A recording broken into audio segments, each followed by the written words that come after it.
한 해를 뜨겁게 달구었던 교육의 이슈들 중 하나가 기초학력 진단평가이다. 2018 국가수준 학업성 취도 평가에서 기초학력 미달 학생 비율 증가를 이유로 지난 3월 정부는 기초학력 내실화 방안을 발표하고 기초학력 보장 법안을 추진하였다. 법안이 현재 법사위 계류 중임에도 서울시 교육청은 2020 기초학력 보장 방안으로 초등 3학년과 중학 1학년 학생을 대상으로 하는 기초학력 진단검사 실시 대책을 발표했다. 경쟁과 선별, 배제의 문화 속에서 기초학력 진단검사는 사람들에게 어떤 메시지를 던지게 될까 두렵다. 지원과 보장 정책들이 실효성이 없을 때는 결국 말뿐인 10년 전과 별반 다르지 않은 구태의연한 다시 일제고사로 흐를 수밖에 없을 것이다. 매해 3월은 새 학년 2행기로 학습자 되기, 준비하기, 평화로운 학급 만들기에 집중해도 모자라는 중요하고 바쁜 시기이다. 아이들과 눈 마주침 하나, 세심하게 정성을 기울이는 이때에 느닷없는 시험지라니. 학년 초 아이들은 부모님과 선생님께 그리고 스스로에게 자랑스러운 자신이 되려는 각오를 새로이 한다. 새 선생님은 어떤 분이고 같은 학급 친구들이 누가 되었는지 설렘과 긴장감 속에서 살피며 자신을 가다듬고 좋은 모습으로 다가가려고 애쓴다. 그 긴장감이 너무 클 때는 등교 거부나 배변, 수면 문제 등을 일으킬 만큼 아이들이 겪는 변화된 환경은 경우에 따라 가혹하기도 하다. 그러한 아이들에게 시험지라는 억세고 성긴 채로 낙오하는 상처 주기를 다시 해야 할까? 현장 교사의 반응들은 이렇다. 별반 다르지 않은? 참 의미 없네요. 교사를 못 믿어요. 지원이 시원치 않으니. 교사 관찰로 거르지 못한 학생 거르겠다고요. 우리 반 ADHD 학생은 시험은 잘 보지만 지원이 필요해요. 그동안 정서 행동 특성 검사로 정말 진단할 수 있었는지.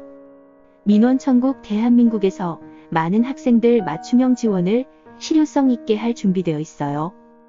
유난히 눈에 띄는 아이들이 학급에 3명에서 4명은 꼭 있다. 학습장애, 학습결손, 정서행동 등 원인도 정도도 양상도 다양하다.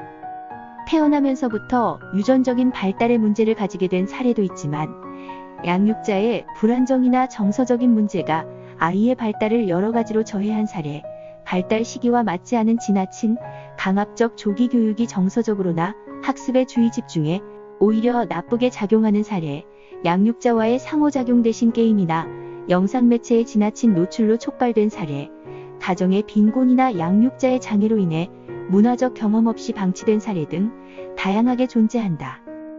그리고 이러한 유전적, 환경적인 영향이 개인의 기질과 특성에 따라 다양하게 발현되기도 한다. 그 중에도 복합적인 형태로 나타나는 경우가 많으며 의사가 아닌 나로서는 쉽게 진단하고 처방을 내리기도 어렵다.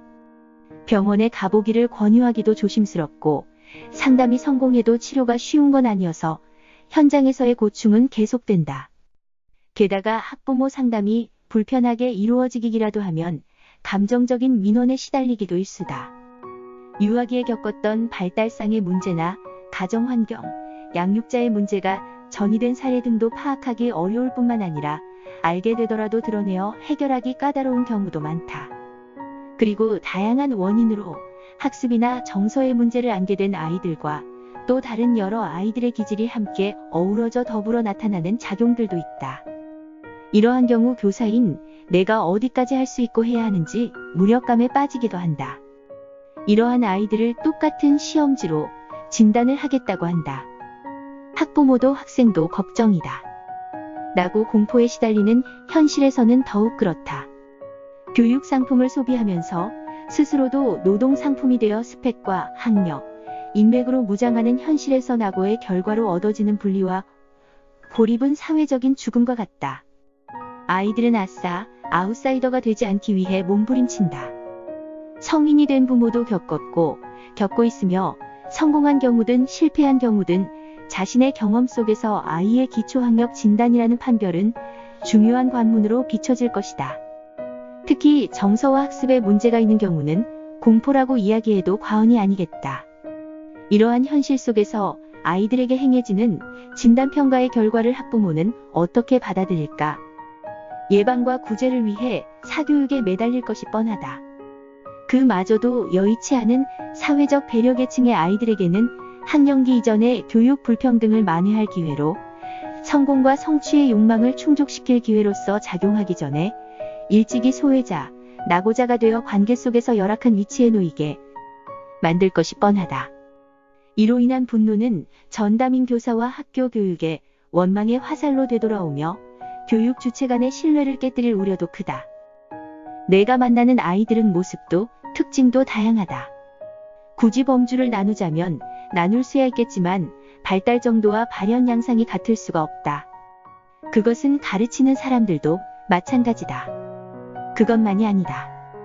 나와 아이들의 만남은 과정 속에서도 함께하는 시간의 온도와 습도, 바람과 소리, 그 옆을 지나가는 사람들, 그 무엇 하나 같을 수 없는 무한한 변수의 우주 속의 유일한 우연이며 변화무쌍한 그 자체 생명과 같다. 내가 만나는 아이들은 어제와 오늘의 생각이 다르고 일으키는 갈등과 공감의 양상이 다르며 서로의 영향력 속에서 일렁이는 파도처럼 유동적이다. 그 속에서 후퇴하기도 하지만 한 걸음 나아가는 힘을 발휘해주기도 한다. 나는 그 아이들을 바라보며 나를 발견하기도 하고 따뜻한 눈빛을 주고받으며 함께 살아가고 있음에 감사한다. 깊은 슬픔과 좌절에는 곁에서 함께 한숨 지으며 시간을 보내기도 한다.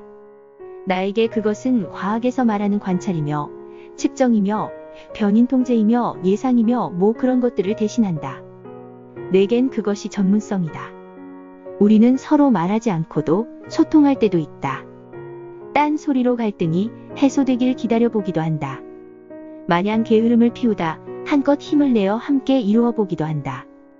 나의 미소는 평가를 대신하고 아이들의 충만한 영혼은 그런 평가조차 중요하지 않을 만큼 스스로 행복해하기도 한다. 아이들은 여유로운 시간 속에서 비로소 자신의 길을 모색할 수 있다. 학습을 통해 자연스럽게 유기체 본연의 발달을 이루며 공동체 속에서 자신을 실현해보고 다양한 기호와 언어로 세상과 소통해보며 연대해야 한다. 어려운 이웃을 위해 애써보고 나에게 맞는 학습 방법을 찾으며 삶을 위한 기초를 다져나가야 한다. 참여와 회복의 기회가 많은 환경 속에서 자신의 판단과 선택의 길을 가며 삶을 산다는 의미를 이해해 나가야 한다. 그러한 교육 환경이어야 기초 학력이 문해력과 사회정서적 역량으로서 진정한 자리를 잡을 수 있고 교사의 관찰로 진단하고 부드럽게 오랜 기간 촘촘하게 지속적으로 지원할 수 있는 여건이 마련된다. 기초학력은 이러한 보살핌이고 지원이고 기다림이다. 그것을 가능하게 하는 것이 공동체의 역량이다. 우리 공동체는 준비되어 있을까? 시험으로 진단받고 이름도 현란한 학습들을 추천받고 모니터되고 경쟁의 관문을 통과하는 과정 속에서 수준에 맞게 주어지는 공동체에 소속되어 즐거움도 보람도 자유의지로 기인한 듯 착각하며 서비스를 따라가다 보면 그냥 살아본 나보다 더 나은 학력과 인맥으로 검증되어 공동체에 바람직한 그런 인재가 되는 것일까? 그것이 삶일까? 아니면 상품일까? 경쟁과 성공을 향해 달리며 낳는 것은 수많은 낙오자들의 열패감만이 아니다. 그건 우리 모두의 불안이다. 위기의 또 다른 얼굴은 기회다. 요즘 사회 불평등을 다룬 영화들이 세계적으로 주목을 받고 있다.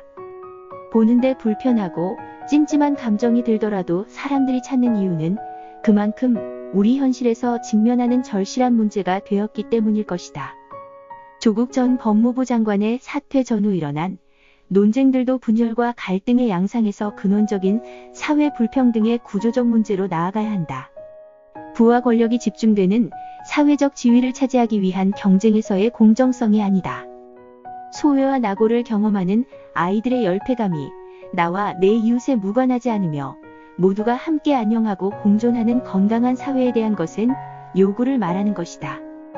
성공과 성취의 욕망에서 자연스레 멀어진 아이들의 슬픔과 절망 반칙에 무릎 꿇어야 하는 분노를 이제는 건강한 에너지로 바꾸어내야 한다. 불평등과 빈곤은 예전부터 어쩔 수 없이 역사 속에 짊어져 온 자연적인 문제가 아니다. 인간의 제도에서 비롯된 것이며 개선하고 극복할 수 있는 힘이 우리에게 있다고 믿는다. 모두의 삶이 참다울 수 있도록 바꾸어내야 한다. 기초학력 논란은 과학적인 발달, 교육과정 설계와 실효성 있고 다양한 지원체계 구축을 위한 재정 지원뿐만 아니라 더욱 본질적으로는 최저급빈층 학생 지원을 위한 사회복지, 교육복지 차원의 제도 마련으로부터 시작되어 사회 불평등 해소, 복지사회 구현, 낙오와 배제가 아닌 협력과 공생의 문화, 행복한 삶의 문제로 풀어내야 하는 거대한 움직임 속에 놓인 문제이다.